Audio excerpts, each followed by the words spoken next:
700 wives, 300 concubines. That's not the setup of a fantasy novel. That's real history. 1,000 women tied to one man. And not just any man, King Solomon. The man the Bible calls the wisest to ever live, the son of David, the builder of the temple. So what was he thinking? How does the wisest man on earth make a choice that seems so foolish?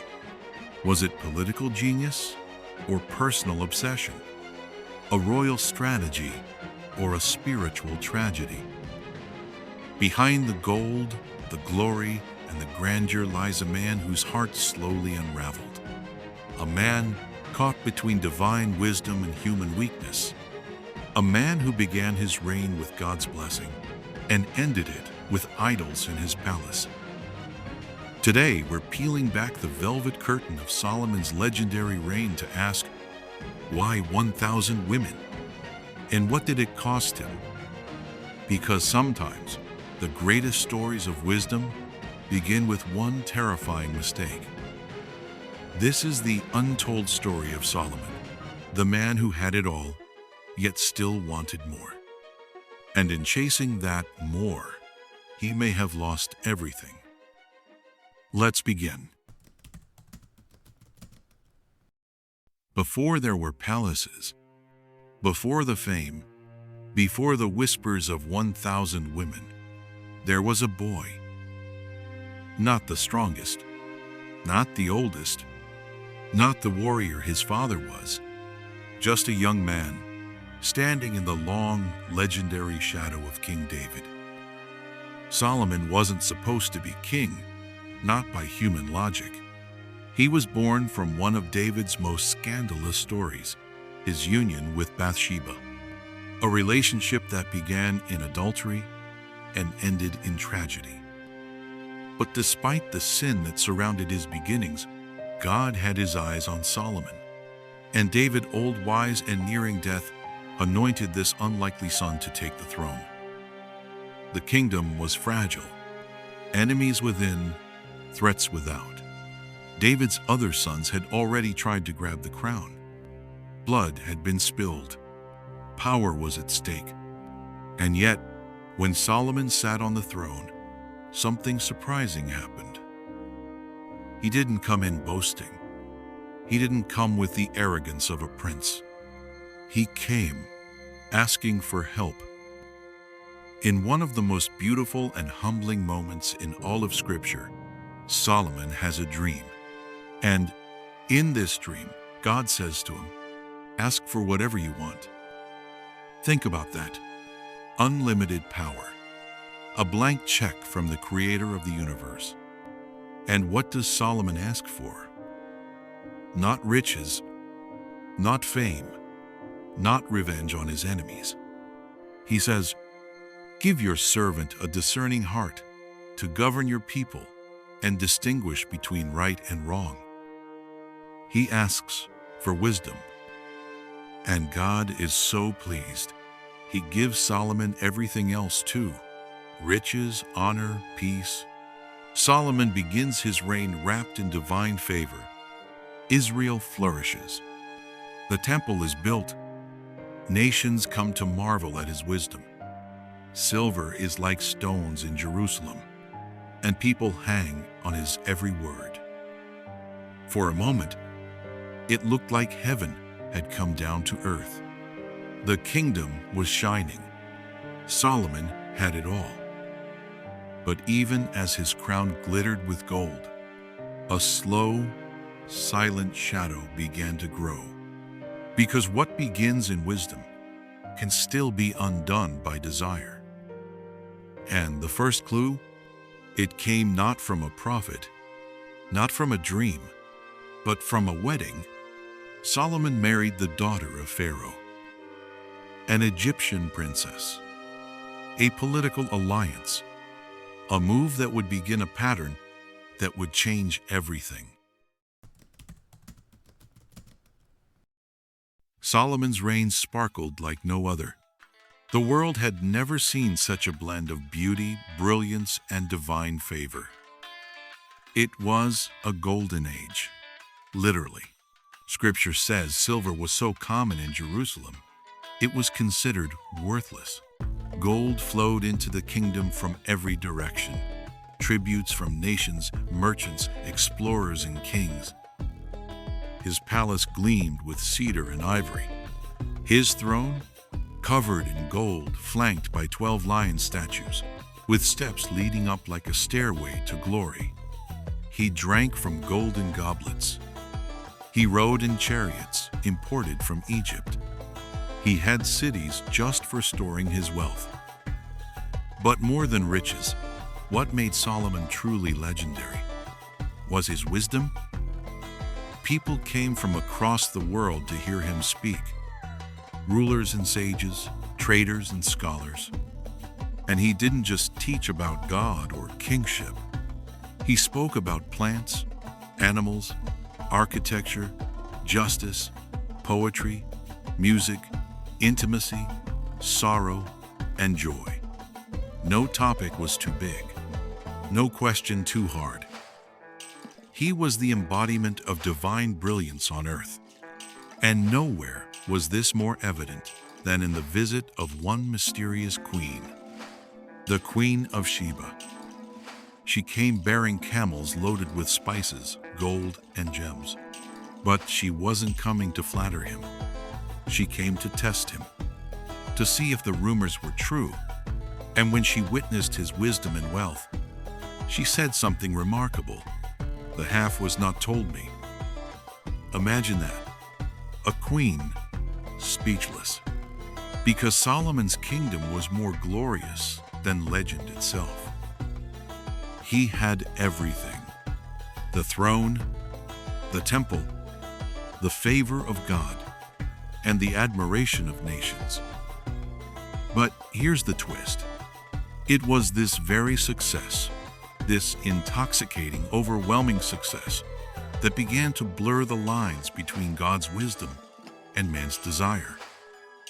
He was admired. He was untouchable. He could do anything. So why stop at one wife when 1,000 could be a symbol of power? Why limit desire when desire itself was now a sign of status? What started as a peaceful golden age was slowly turning into a gilded prison, not of iron bars, but of indulgence, of unchecked freedom, of too much. Because when no one tells the king no, even wisdom can get lost in the noise. Let's go back to that first royal wedding. Solomon and the daughter of Pharaoh.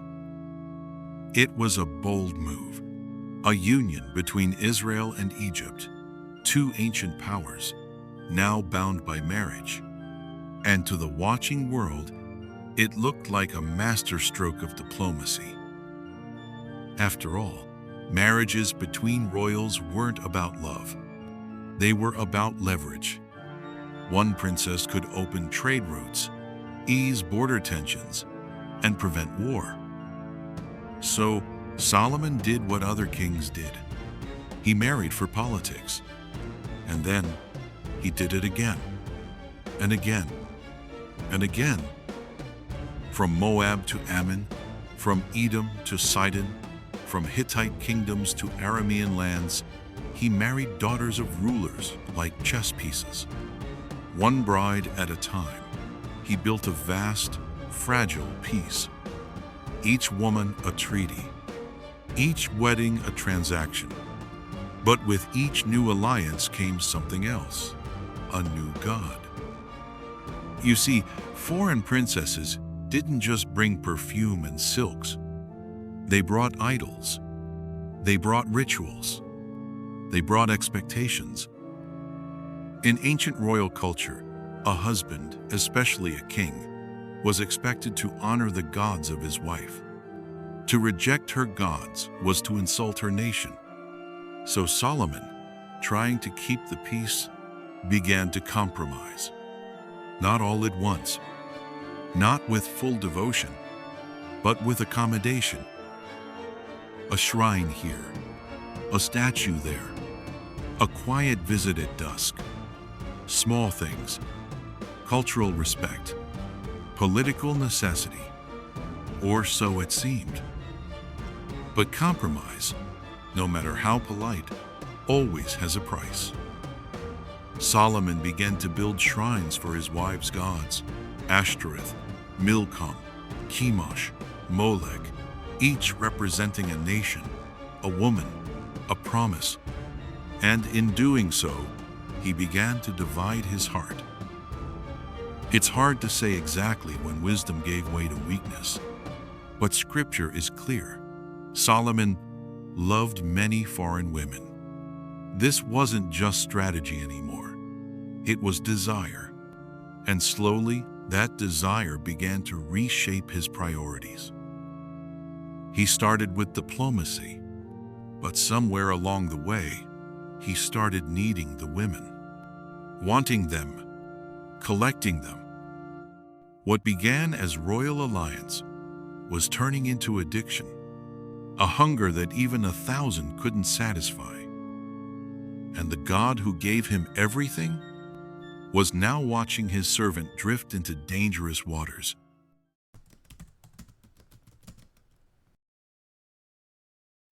It's one of the most shocking verses in the Bible. He had 700 wives, princesses, and 300 concubines, and his wives turned his heart away. 1 Kings chapter 11, verse 3. 1,000 women. It's not just a number. It's a statement, a symbol, an obsession, a warning. Solomon had once prayed for wisdom to lead God's people, but now he was being led by his own desires. And it wasn't just lust. It was loyalty, misplaced, misdirected. Scripture says that as Solomon grew old, his wives turned his heart after other gods, and his heart was not fully devoted to the Lord his God.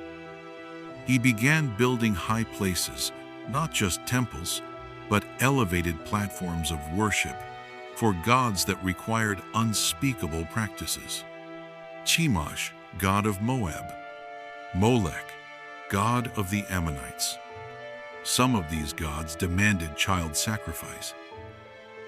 And Solomon, the son of David, the builder of the temple, the wisest man on earth, became a builder of altars for idols. What happened? How did the man who met with God in dreams end up lighting incense to demons? The answer is slow compromise. Not overnight, not in rebellion, but through accumulation of relationships, attachments, distractions. One foreign wife may have seemed harmless. 100? Still diplomatic. But 1,000? Now it's not just political, it's personal.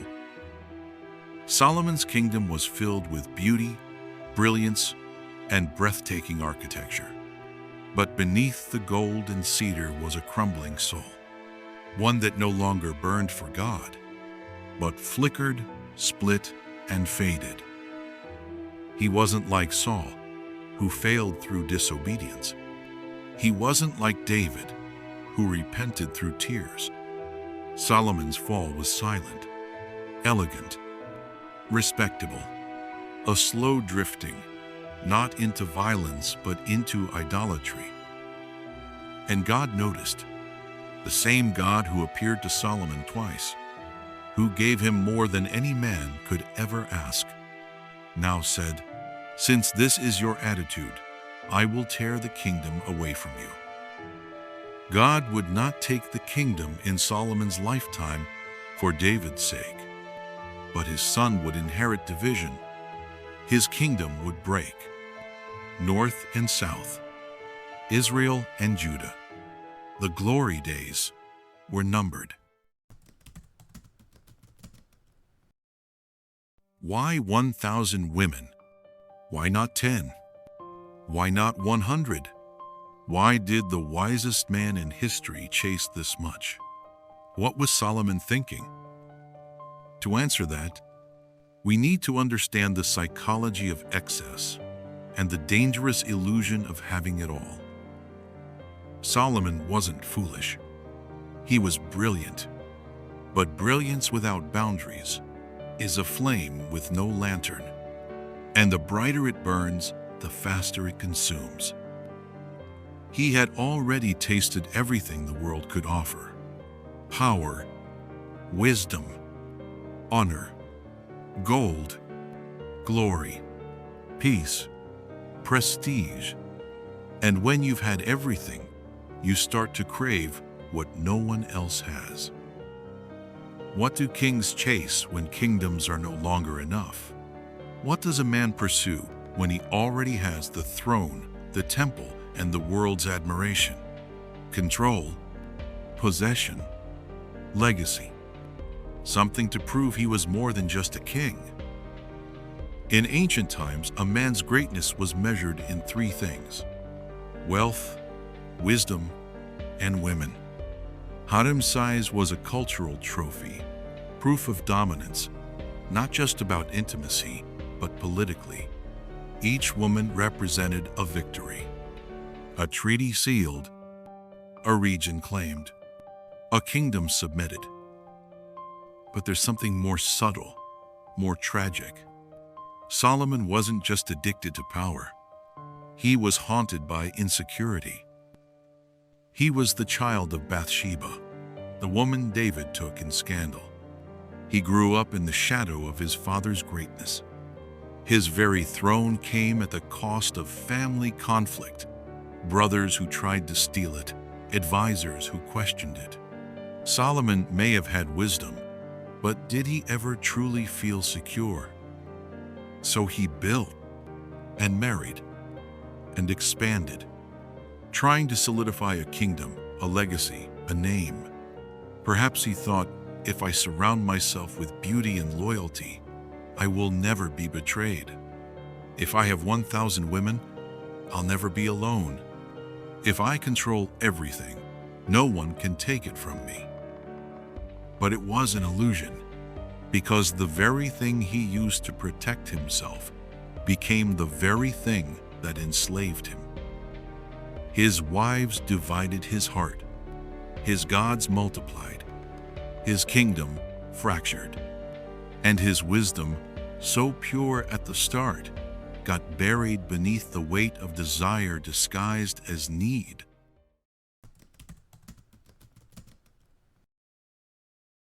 When we turn to the book of Ecclesiastes, something changes. Gone is the king wrapped in glory. Gone is the builder of temples and the collector of women. Here we find a weary philosopher, a man looking back on a lifetime of indulgence and calling it all vanity. I denied myself nothing my eyes desired. I refused my heart no pleasure. Yet when I surveyed all that my hands had done and what I had toiled to achieve, everything was vanity, a chasing after the wind. Ecclesiastes chapter 2, verse 10 and 11. This isn't the voice of arrogance. It's the voice of a man who got what he wanted and hated what it made him. He built parks, houses, vineyards. He amassed wealth beyond measure. He surrounded himself with musicians, servants, and yes, hundreds of wives and concubines. But in the end, what did he say? Utterly vanity. Everything is vanity. Solomon wasn't just mourning wasted years. He was warning future generations. He writes in Ecclesiastes chapter 7, verse 28, "While I was still searching but not finding, I found one upright man among 1,000, but not one upright woman among them all." This isn't hatred of women.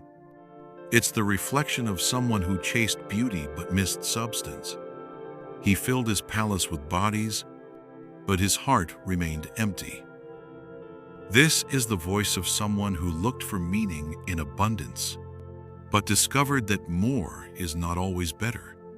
Sometimes, more is the very thing that blinds us from what matters. He had wisdom, but he didn't apply it to his personal life.